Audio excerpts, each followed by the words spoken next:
Kind of a lengthy one, but pretty interesting one too. We're going to get through quite a bit today. At least that's the game plan.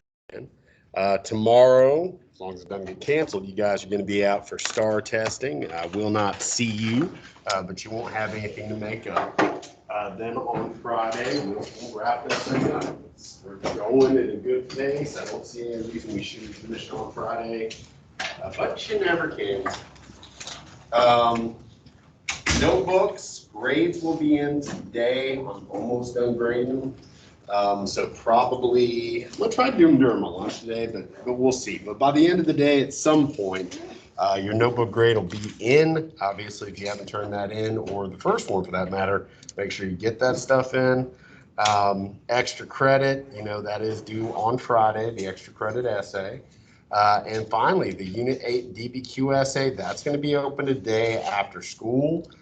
Between tonight all the way to Monday night. You have to get that in, but my advice, I get it in sooner than that. I'm going to try to do some grading over the weekend on those. I think it'd be nice for you to know exactly where you stand before we head into next week. If you wait till Monday, that's fine, but make sure you turn it in on time. The 6 weeks ends on Friday. You don't have a whole lot of time for it to be late. And after Friday, I am not going to submit it or accept it. Sorry. So moral of the story is take care of your stuff. We don't have that many grades left. Take advantage of what we do have left. So where we left off yesterday, we were wrapping up the Korean War. This is the first big proxy war where the United States, while we're not directly fighting the Soviet Union, we are fighting against their interests because we're trying to enforce that policy of containment. We're trying to stop the spread of communism. Things continue to get more tense, though, as we get into the 50s and the 60s. Again, this competitiveness between the superpowers, us and the Soviets, it just continues. And really the next, arena where we're going to compete with the Soviets is going to be space. Guys, the space race is all about the Cold War. And believe it or not, even though we don't really talk about it, we don't really talk about Russian achievements, during this, they really kicked it off. I mean, they sent the first satellite into space. They sent the first animal into space, a little dog, I forget his name, I think it was Latka. They sent the first person to space. I mean, they did all of that. We, of course, only talk about the moon landing because that was our achievement. But we were far behind them. As far as, getting out of our own, planet and going to space. We were behind. And it was really, with this that people started to at least perceive that maybe America isn't necessarily the top dog anymore. Again, it seemed to go back and forth over the years. So a little bit about the space race, pretty interesting stuff. Like I said, Cold War tensions continued in the U.S. when the USSR launched Sputnik 1, the first artificial satellite into geocentric orbit on October 4th, 1957. The space race was on. April 12th, 1961, they also sent the first human into space, Yuri Gagarin. The U.S., understandably, felt a loss of prestige, so they started increasing funding for space programs, for science education, stressing, I think we said this yesterday, more math and science curriculum. That way we could have individuals that were prepared to kind of meet the demands of, helping us advance technologically, help us get into space. On May 25th, 1961, newly elected President John F. Kennedy gave a speech challenging America to land a man on the moon and return him safely by the end of the decade. And this guy, President Kennedy, hadn't been president for very long. I think he got elected in 1960. And he sees that we're following behind, and he sees that they've already, got a satellite in space and sent people to space, and he challenges us as a nation to outdo that, okay? And we barely make it. He says by the end of the decade, by the end of the 1960s, we're going to be on the moon. And we did, okay? And that's why we celebrate that. But you'll notice, growing up, I know me, I never heard about anything that the Russians did. Of course, I grew up at the tail end of the Cold War, and we were so competitive that that's something probably purposely we were never really taught. We do end up getting to the moon first. That is a really big deal. I'm not trying to discount that. The U.S. did succeed in the first moon landing when Apollo 11 landed on the moon on July 16th, 1969. Things really start to heat up, though, even before we get into the 1960s. The Soviet premier, Nikita Khrushchev, finds himself a new buddy, a guy named Fidel Castro. Anybody know what country in 1959 Castro was the leader of? Cuba. Very good. Do you guys remember how Cuba got its independence from Spain in the first place? Who helped them with that? The United States. Guys, the Spanish-American War. Remember, we fought Spain. We helped Cuba get its independence. That's how we got like Puerto Rico and Guam and a bunch of other territories. Cuba, we gave its independence, but like I said, with a bunch of strings attached. We got a military installation, Guantanamo Bay. It's still there to this day. We also, were given the opportunity for American businesses to buy up a bunch of land on the island. They had a bunch of sugarcane there. And in addition to that, Cuba kind of became like a vacation destination for the United States, because there were so many American business interests. The problem is the government that was created there, it was a dictatorship. It really was. At the time we get into the 50s, there's this guy, Fulgencio Batista, and he's the dictator. I mean, it's very obvious that he is oppressive towards his people, but we're cool with him because he's not a communist, and again, he's kind of sort of working for us. Well, under dictatorships, people inevitably, after a while, get sick of it. So there's a political revolution. Fidel Castro is the guy that led that revolution. Okay, and this is 1953 to about 1959. So 6 years. They're fighting, the Cuban people to overthrow their dictatorial government, and they succeed. Now, that in and of itself might have ticked us off because we were cool with this guy.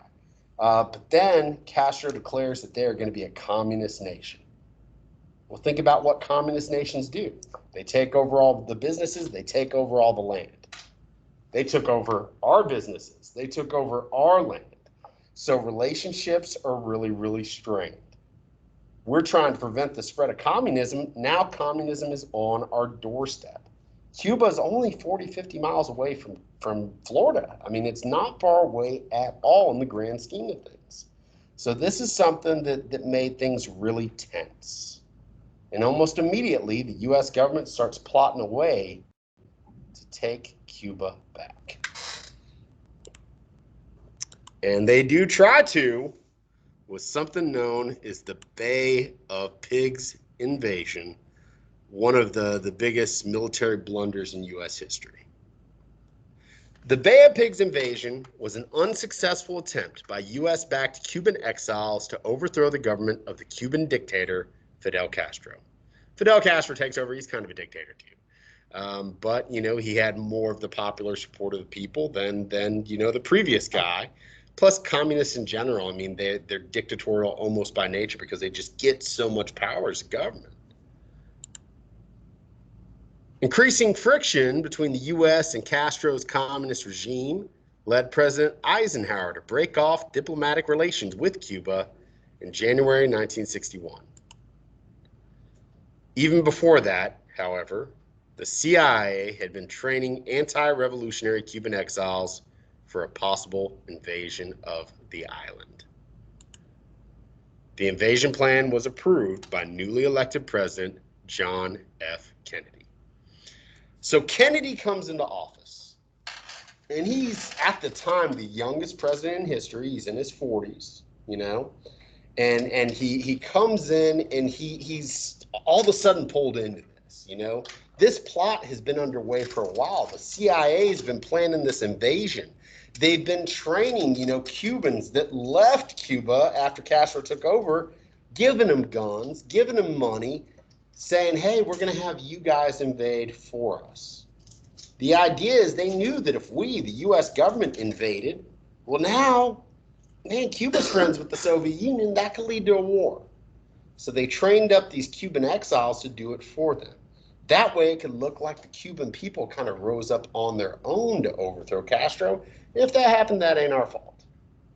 So Kennedy comes in and it's already in the works. And he's a young guy, he's new to the job. He says, you know what? If my military advisors, if the CIA, if my cabinet is saying this is what we got to do, then sure, let's do it. Obviously, people find out about it. It was on the cover of Life magazine.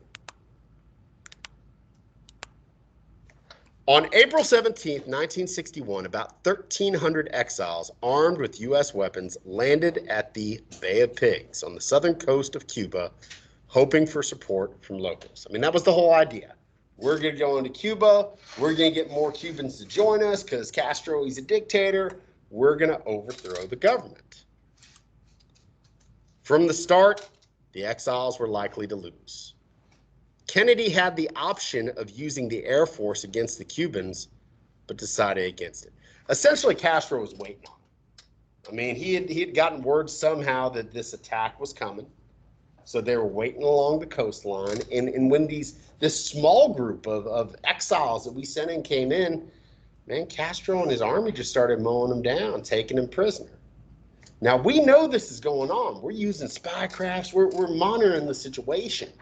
And a lot of the military personnel, a lot of the intelligence officers for the CIA, were telling Kennedy, hey, this is fine. Let's send in our Air Force. We can take Castro out now. But Kennedy refused to do it.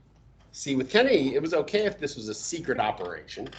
But we sent in the U.S. military, and like I said, why did we do this in the first place? We can't directly engage with the Cubans, because if we do, that literally could lead to World War III. Okay? Probably not with the nuclear situation, but it could. Again, because we're directly attacking one of their allies. So Kennedy, and it's controversial, he leaves him to the mercy of Castro. He doesn't do anything to help him. Consequently, the invasion was stopped by Castro's army. The failure of the invasion seriously embarrassed the Kennedy administration. Some critics blamed Kennedy for not giving it adequate support. Others blamed Kennedy for allowing it to take place at all. Additionally, the invasion made Castro wary of the U.S. He was convinced that the Americans would try to take over Cuba again. Now, I don't know exactly how, but this gets out. Okay, the Cubans probably leak it. Who really knows? But this whole, top secret plan after it happens, it gets out. It's in the newspaper. It's on the cover of Life magazine. I mean, Kennedy's new to the job, and he is immediately embarrassed. But he does something that you rarely see in politics. He gives a big speech, he's addressing the nation, and he's saying, hey, I forget what he said. He's got this really cool quote of, victory has 1,000 fathers, but defeat is an orphan, something like that. Basically, hey, there was a lot of us involved, and we messed up, but ultimately it was my call. I made a mistake. I messed up. This is on me. He took the blame for it. And that was one of the things that really endeared him to the American public, because most presidents have never really done that before. You don't see a whole lot of time where U.S. presidents or world leaders admit, I screwed up, my bad. It was one of the things that helped make him really popular. So after this, Kennedy and Khrushchev got to meet. They got to have a sit down. They got to try to clear the air a little bit. Because nobody really wants a war, but it's all about brinkmanship. We're going to push it to the edge. We're going to try to outdo you. You're going to try to outdo us.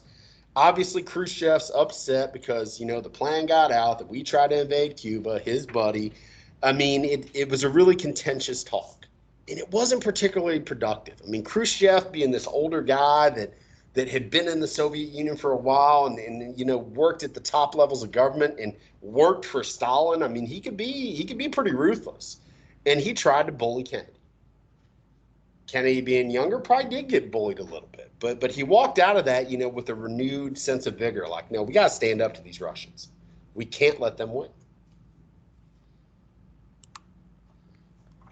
Something that comes out of this, and I don't know if it was a direct, result of the conversation with Kennedy, but it's shortly thereafter that the Berlin Wall gets erected. Guys, the Berlin Wall is really important because it is a symbol. You know, and I'm not going to read all this to you because it gets really in depth, but, you know, Berlin at this point, even though it's in Soviet area, you know, we could still go there. The western part of the city was ours essentially, whereas the eastern part of the city was theirs. In the east, still kind of sucked. In the west, people were thriving. So people would try to escape from the east and go to the west all the time. And the Soviets would shoot them. You know, to them, you know, it's not that there was no access back and forth. There certainly was, but it was heavily secured and heavily monitored. So Khrushchev decides, you know what, this part of the city is ours. We don't want people going over there without permission. They build this literal wall. And that wall, I mean, it was that physical manifestation of the Iron Curtain. All right? You're free on one side, you're not on the other. Checkpoint Charlie was like the pathway, you know, the checkpoint literally between East and West Berlin. Bless you. Certain people could go back and forth. There were certain situations where you could go back and forth, but it wasn't like, you know, unrestricted travel. You know, you had to have official business. You had to have documentation. I mean, you know, you couldn't just say, hey, I'm going over to West Berlin for the day. I'm going to go do some shopping. It wasn't like that. You know, you had to have some official sort of approved business that you were conducting. It was very secure. Kennedy goes to Berlin. You know, he gives a pretty fiery speech, you know, basically saying, hey, this has happened, but guys, we're with you. We're going to support you. You know, West Berlin, you're with us. You know, West Germany, you're with us. You know, we know what's going on in the East and it's not good, but we're here to make sure that you guys are safe. Now, in the midst of all this, and this is a decent amount of notes, and it's kind of random, but you do need to know what this is, the non-aligned movement. Some people didn't want to have to pick sides in this conflict, and seemingly, you know, the rest of the world was in some way getting pulled in. Whether it's us giving foreign nations money or you know, the Soviet Union helping somebody out. You know, we did things purposely to try to get people on our side. They did the same. Some countries just wanted to be left out of it, okay? And a formalized kind of group came together to make that very clear, the non-aligned movement. We're not with either one of y'all. The non-aligned movement arose from the desire of leaders of the newly independent countries of the third world to guard their independence. Guys, this is the same time as decolonization. And a lot of these people, and most of them you read about and you already wrote a little bit about, they really wanted to make sure that their newly independent nations, you know, didn't get involved in all this nonsense. Okay, so you do need to know some of the leaders associated with this. Some of them you've read about, some of them you haven't. The founding fathers of the non-aligned movement were Marshal Tito of Socialist Yugoslavia. They were in Eastern Europe. Okay, they were kind of part of that Eastern Bloc of communist countries, but Tito was a pretty strong dictator himself. And him and Stalin didn't get along, and he was able to break away. There was some fighting involved. It wasn't like easy, but this was his formal declaration to the world: hey, we're not with the Soviets. Jawaharlal Nehru of India, Sukarno of Indonesia, Gamal Abdel Nasser of Egypt, and Kwame Nkrumah of Ghana. Again, handful of the same guys that you read about the other day when you were doing your notes on decolonization. Most of the member nations were developing countries of Asia and Africa, and they wished to avoid becoming involved in the Cold War. They wanted to work for world peace. They wanted to work for cooperation and also just make sure that their nations thrived. We didn't particularly like this. They didn't particularly like that. But you know, short of like attempting political assassination, which that did happen sometimes, there wasn't a whole lot we could do about it. Again, this is important, not only because it's mentioned directly in the curriculum guide, but also, you know, you need to know that there were some countries that really went out of their way to say, hey, this political, ideological competition between you guys is seemingly dividing the world. We're not a part of it. Leave us out of it.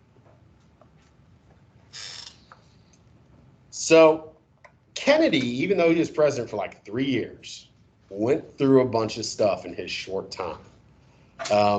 And a lot of it had to do with Cuba. A lot of it had to do with proxy wars. I mean, he had to deal with some deals. He was there at the very beginning of the civil rights movement, very tumultuous time in American history. And the next big test, once again, is going to have to do with Cuba. Probably the closest we ever came to all-out nuclear war in history, the Cuban Missile Crisis of 1962.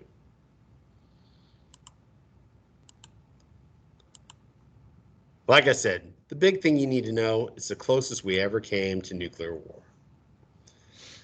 The U.S. armed forces were at their highest state of readiness ever, and Soviets in Cuba were prepared to launch nuclear weapons to defend the island if it were invaded. By 1962, the USSR lagged behind the U.S. in the arms race. Soviet missiles were only powerful enough to be launched against Europe, but U.S. missiles were capable of striking the entire Soviet Union. So we'd gotten pretty decently ahead. Things were definitely shifting in our favor. The Soviets had to do something to balance it out. So they decide, hey, why don't we put nuclear weapons in our buddy Cuba, which is only 50 miles away from the United States. In April 1962, Soviet Premier Khrushchev deployed missiles in Cuba to provide a deterrent to a potential U.S. attack against the USSR. Meanwhile, Fidel Castro was looking for a way to defend his island nation from an attack by the U.S. Ever since the failed Bay of Pigs invasion in 1961, Castro felt a second attack was inevitable. Consequently, he approved of Khrushchev's plan to place missiles on the island. In the summer of 1962, the USSR secretly installed the missiles. Now, their missiles couldn't get us over here if they were coming from the Soviet Union.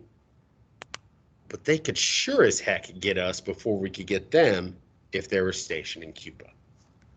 This is something we cannot let stand, okay? Because now the balance has shifted. They could get us before we could get them. Now maybe it's not mutually assured destruction. Maybe it's just us, and this is a really big deal. Now, from Castro's point of view, we had already tried to invade his nation once secretly. I forget how many, there's documentaries about it, but we tried to assassinate Castro like 50, 60 times. Like the CIA was constantly trying to kill him, like with weird stuff like exploding cigars and stuff, or having his girlfriend poison him, or, just all sorts of weird stuff. There was even one plan where somebody put something in his shampoo because he had like this big, nice beard, I guess he was proud of. They wanted his beard to fall out because they thought it'd be funny. We did some weird stuff back in the day. So he had a reason to not trust us. The Soviets had a reason to not trust us. So that's kind of the motivation of their plan. But again, this is a real threat to our security. I mean, they could potentially get us before we could get them. That's what causes the crisis. Now, I don't feel like reading all this, so I'm just going to give you the summary. Kennedy finds out the missiles are there. The good news is they're not ready to launch. The guidance systems hadn't arrived yet. But literally, they're on ships heading to Cuba as soon as they find out. So we send out our Navy. We blockade the island. And it's literally like it's something out of a movie. There have been movies about this. The Russians are coming. The Americans are waiting. Who's going to know what happens when they get there? One point I know, and I forget the exact story, but the Russians thought that we had tried to attack one of their ships. I don't know if we did or not. And they had, nuclear torpedoes, on the submarines. And, the commanding officers were like, hey, we got to strike now. We got to launch a nuke. And supposedly, it came down to like one guy's decision. He was like, no, I don't think that they really tried to attack us. But if he had given the go-ahead, I mean, yeah, nuclear war. That's how close we came. This is going on for 13 days. And the U.S., President Kennedy goes on the news and he kind of tells people what's going on. He tells people, hey, we got to be prepared. And it's not just people in the U.S. freaking out, but people in the USSR freaking out and people around the world freaking out. Because for about 2 weeks, everybody's just waiting for the nuclear war to begin. Luckily, it doesn't. Okay, and it's because of diplomacy. Kennedy reaches out to Khrushchev. They start talking. We make a deal. We had put some missiles secretly in Turkey. We decided to take those back because we had kind of done the same thing to him earlier. I don't even think he knew about that.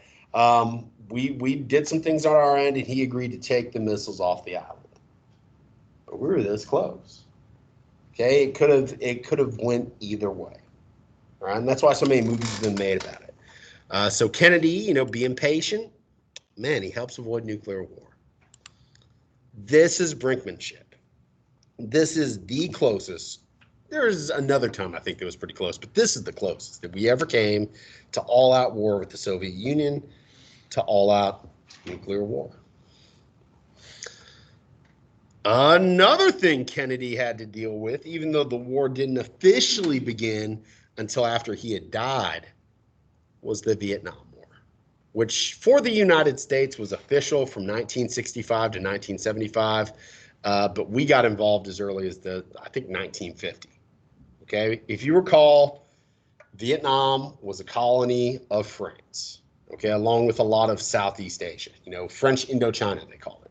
And after World War II, they declared their independence, and the French said no. They went and fought them, but they weren't strong enough to defeat them themselves, so they called the U.S. to help. And we had already started our policy of containment, so we went over there. Technically, we were just advising the French, but we were helping them. Let's just say that.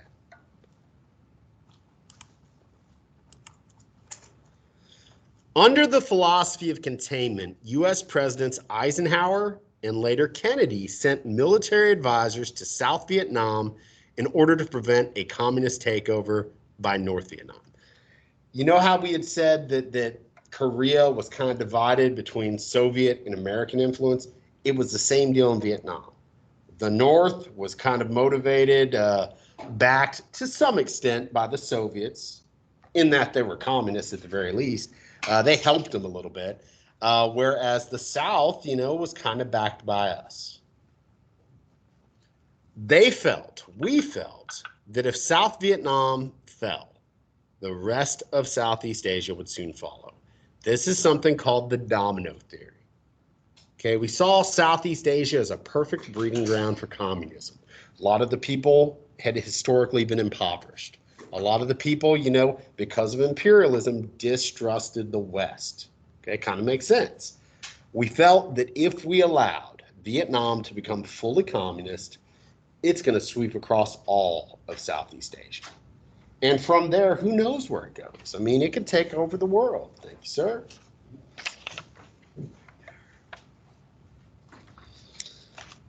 Who knows? Who knows? We didn't know. So to us, it was absolutely, imperative that we could not let South Vietnam fall. Communist North Vietnam, called the Viet Minh, rallied behind nationalist leader, we've talked about him before, Ho Chi Minh.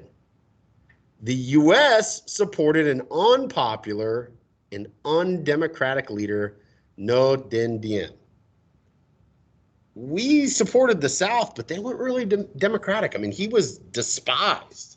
His own people in the South did not like him, whereas Ho Chi Minh from the North is Vietnamese. He is true to their culture. I mean, this guy was Vietnamese, but he was educated in the West. He wasn't a Buddhist, what most people were. He was a Catholic because of his Western upbringing. I mean, he was incredibly unpopular. This starts to get international attention, and I'm going to show you the picture. It's disturbing.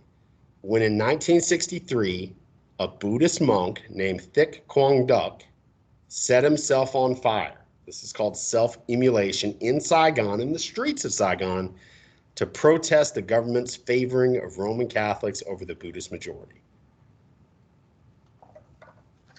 You set yourself on fire in public with reporters around, that's going to get attention. And that's what it did. These pictures got out.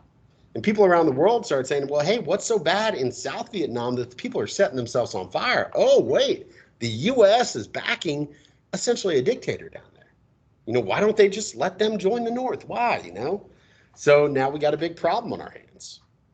Other protests soon followed. So the United States sponsored a military coup to overthrow Diem. We had this guy murdered. He was our ally, but he was getting us into hot water, so we had him killed. Okay, Kennedy gave that order. Reportedly was one of his great regrets. Now I'm going to show you this image of this guy setting himself on fire. And there's a few images with the Vietnam War, which are going to be disturbing, but again, it's history. You got to see it. And this is one of the more famous images that come out of it. So be prepared. If you want to look away, it's fine. So this Buddhist monk, you know, he goes down into a busy city street. He sits down. There's photographers and people waiting. He douses himself in gasoline, and he sits there and sets himself on fire. He never screams. He never cries. He just sits there and burns to death in front of everybody. That sort of thing, that's like the ultimate act of protest. And people have done this in other situations, you know. Back in the early 2000s, there was the Arab Spring, where there were a lot of popular uprisings in the Middle East. Something like this set it off. Okay, this is going to get attention. So Kennedy's under a lot of pressure. He's like, man, Vietnam, feels bad about having this guy killed. Maybe we should have. I don't know. He wasn't a good guy, but still, he was our ally. We had backed him. We only got rid of him because we wanted to put somebody in place that the South would like more. That way, they wouldn't become communists. A lot of people say he was going to get us out of Vietnam, but he never has the chance. 1963, you know, he's running for re-election. He's out on the campaign trail. He comes to Dallas, Texas, and he gets murdered. He gets assassinated. A lot of conspiracy theories there, which I'm not even going to get into. But you got to think he had a lot of enemies. The Soviets didn't like him. The Cubans didn't like him. Some people say the U.S. military and the CIA didn't like him because of the Bay of Pigs, because of maybe pulling us out of Vietnam. Some people say the military-industrial complex didn't like him because if we get out of Vietnam, if we try to ease relationships with the Soviets, you know, that's going to cost them money.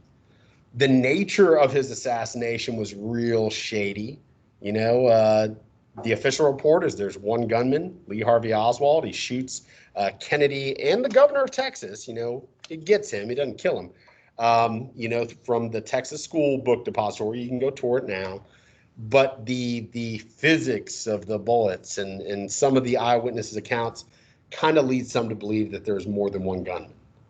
Again, really weird stuff, like a real weird situation.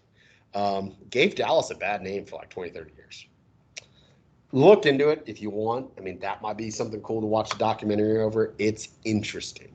I don't buy into a whole lot of conspiracy theories, but I don't know if the official story really stands up. And this is just the first of a bunch of political assassinations in the 1960s. We talked about that before. Yes, sir. Yeah, go ahead. Kennedy's dead now. His vice president takes over, Lyndon Johnson, and he's got a different philosophy about Vietnam. 1964, following the assassination of President Kennedy, newly appointed President Lyndon Johnson drastically increased the number of U.S. troops in South Vietnam. Ho Chi Minh, leader of the North, appealed to nationalist feelings and wanted to unite all of Vietnam under communism. South Vietnamese who supported the communists were known as the Viet Cong, and they fought a guerrilla war against the United States. 1965, the U.S. officially enters the war with the Gulf of Tonkin Resolution. We need an excuse to go to war. And supposedly one of our ships was attacked, you know, in Vietnam, in a Gulf near Vietnam. And that's what we use as our basis of a declaration of war. Some people say that some of that doesn't jive, that it was made up. But who really knows? We're in the war now. But almost from the beginning, I mean, guys, this was a war like the United States had never fought before. We had never been in a jungle war where literally the people that were fighting, and we're fighting most of the war in South Vietnam because a lot of people in South Vietnam didn't like us. We're fighting this war predominantly out in the jungle. The Vietnamese have home field advantage. They've got tunnels throughout the jungle. They know where everything is. And man, it's like whack-a-mole. You know, us just trying to take out as many as we can, but really, you know, not being prepared for that sort of warfare because in the history of American war, we had never been in anything like this. As American military involvement and casualties grew, an anti-war movement in the United States strengthened and became more vocal. I mean, just look at the situation. What in the heck are we doing there? That's what people are asking. Oh, to stop the spread of communism. Some people said, who cares? You know, and you can talk domino theory to them all day long, but it's just a theory. Either way, Americans are over there once again, similar to the Korean War, but this is way more unpopular. Um, Overseas, dying for a cause that they don't truly understand. And the people that lived in South Vietnam, by and large, didn't want us there. So we couldn't even really say that we were fighting for their independence. At least in South Korea, we could make that claim because the South Koreans were supportive of us. The South Vietnamese generally weren't. Kind of crazy. U.S. president, dies right in our backyard. But like I say, a lot of weird assassinations happened in the 60s. JFK, his little brother, who was Attorney General under him, Robert Kennedy. He was running for president afterwards because LBJ, Lyndon Baines Johnson, decides not to run again. And he's very progressive. He talks out about the Vietnam War. He's a big supporter of the civil rights movement. He gets murdered. Leaders of the civil rights movement, Malcolm X, Martin Luther King Jr., they get murdered. A lot of talk of government conspiracies there. Who's to say? But, the 1960s are a tumultuous time, especially in the United States. One of the things that made this war so unpopular is the first war that was televised. Every night, people would go home, they would watch the news, and there were photographers, there were videographers, there were reporters on the ground in Vietnam, and people really saw the realities of war. Okay, we hadn't had that before. You'd see some pictures and stuff like that, but there had never been a war that was being covered constantly, that was televised, that was streaming into people's living rooms. And they got to see the realities. And every year they question, hey, what in the world's going on here?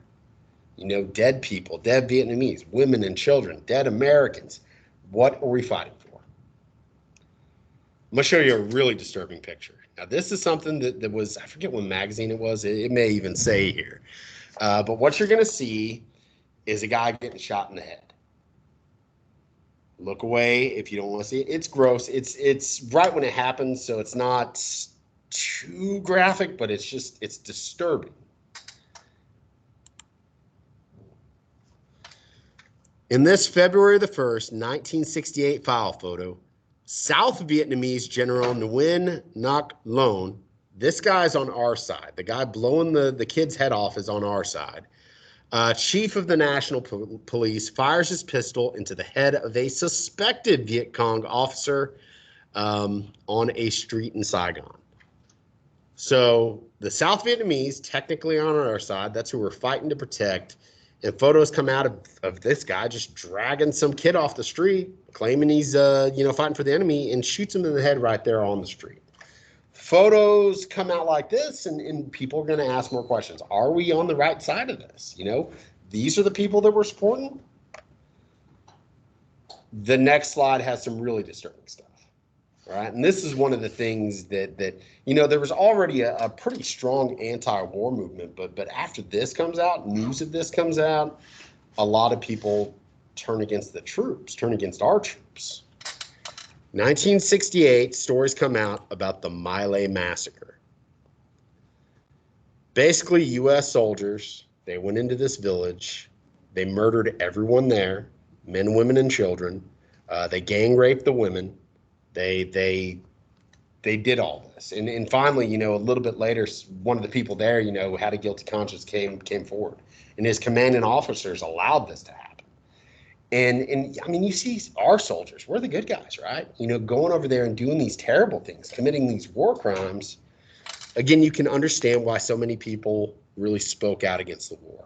Lots of protests in the 60s over everything. I mean, civil rights movement's going on, feminist movement's going on, the fight to end the war in Vietnam's going on. I mean, protests were common. Sometimes the protests would turn violent. 1970, there's a protest at Kent State College. National Guard starts shooting people. They kill 4, they wound 9. One person was paralyzed. Again, this is getting really bad. And year by year, less people are supporting the war. So eventually, we got to get out. In 1968, an attack by the North Vietnamese and Viet Cong troops known as the Tet Offensive demonstrated the difficulty the U.S. was having in winning the war. President Richard Nixon began to withdraw U.S. troops in 1971, and the final troops pulled out in 1975. He basically declared that we had peace with honor. But guys, we lost. We left. We were defeated. Could we have won the war? Yeah, we could have. We had firepower. We could have nuked the whole country. But what would be the point? You know, this is something that was going to go on forever, you know, and we would have had to kill so many people to even try to win. And then, you know, it's like, well, we're saying that we're trying to protect the South. They don't want to be protected. You know, we're saying we're trying to stop the spread of communism, but is that worth killing all these people? Communist North Vietnam quickly gained control of South Vietnam. What they feared did come true to some extent. The war resulted in the deaths of between 1 and 2 million people, including 58,000 Americans. So, I mean, we lost a lot of troops, but compared to the damage that we did to the Vietnamese, pales in comparison. And Vietnam's a really small country, guys. Also, us, you know, waging war in the region, you know, led to refugees, you know, fleeing Vietnam, going to other places like Laos and Cambodia. The war itself destabilized a lot of Southeast Asia. Communists won control of Laos and Cambodia, but that was it. The domino theory didn't prove to be correct. Okay, a couple places did convert to communism, but not all of Southeast Asia fell. So the whole reason we were over there was this idea, the domino theory. We got to stop South Vietnam from becoming communist, because otherwise, man, Southeast Asia is going to fall like a row of dominoes. And really, it was just two countries that were on the border of Vietnam. Now, this is probably the most famous proxy war we were involved in, but guys, there was a lot of other ones. You look at this map, kind of shows our alliances. The dark blue is NATO. The dark red is the Warsaw Pact. The light blue is kind of like people that are cool with us.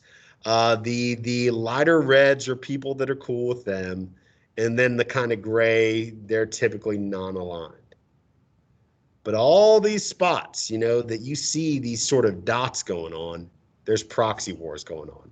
Angola in Africa, Iran in the Middle East. I mean, you know, those are conflicts in which we're back on one side, the Soviets are back in another. Again, we did this a lot. You know, you even see it in Latin America and Central America and South America. Soviets will back one side, we'll back another. That's why it's a proxy war. We're not fighting them directly, but we're fighting against their interests.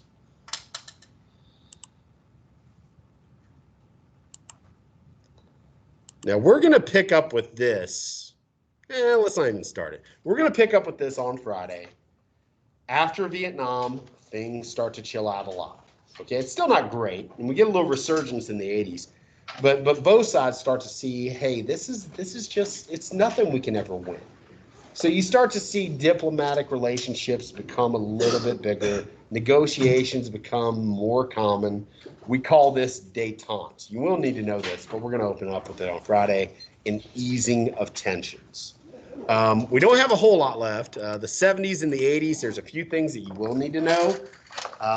But we should be able to wrap it up pretty quickly on Friday. And then we've got like a little 15-minute video at the end. It's going to show you a lot of these people, a lot of the goings on. It's a really good summary of, you know, kind of what the Cold War was all about. It's not a crash course, although there is a crash course over the Cold War. There's a bunch of them. But I like this one a little bit better. We'll watch that, and then the Cold War will be done. Like I said, tonight I am going to open up the DBQ essay, so you know you could start on it tonight. You've got enough information where you could write a really good essay. If you want to wait until after Friday, there is a little bit more outside information you may acquire, but again, try to turn in sooner rather than later. If you wait till Monday, it's going to take me longer to grade, and you know you kind of want your grades in sooner because Friday's the end of the 6 weeks. So just kind of keep that in mind. Extra credit due on Friday. You'll have another extra credit quiz over Unit 8, which we're wrapping up right now, assigned next week, but that is it. That's all I can give. So just kind of keep that in mind. Other than that, we got about 5 minutes left. Y'all hang loose.